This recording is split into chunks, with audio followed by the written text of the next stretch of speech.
तुझ्यासाठी।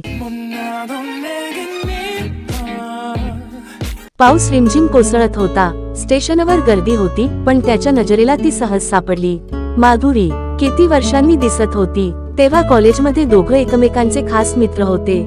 ती मनोमन त्याच्यावर प्रेम करत होती, पण कधी सांगू शकली नाही। आणि एक दिवस तो परदेशी गेला, न सांगता न भेटता। आज ती समोर उभी होती, छत्री विसरलेली, पावसात भिजत।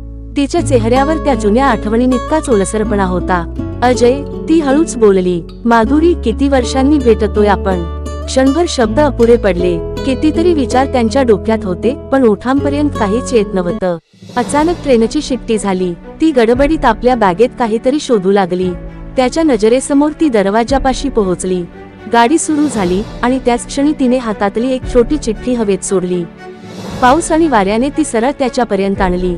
अजयने थरथरत्या हातांनी उघडली। तुझ्यासाठी, मी आजही वाट बघते। तो एक क्षण जणू काळ थांबला होता। त्याने ट्रेनकडे धाव घेतली, पण ती हळूहळू दूर जात होती। माधुरी, तो जोरात ओरडला। ती दरवाजात उभी राहून हसली, डोळ्यात पाणी होतं। आता तो जुना अजय नव्हता, जो परत जायला मागे वळायचा। आज त्याने पावसाशी स्पर्धा केली। प्लॅटफॉर्म संपत आला, पण शेवटच्या क्षणी त्याने धावत तिचा हात धरला। माझ्यासाठी वाट पाहिली ना, आता मी कधीच तुला सोडून जाणार नाही। तिच्या डोळ्यात आनंदाश्रू तरळले। ट्रेन पुढे जात होती, पण आता तोही तिच्यासोबत होता, कायमचा।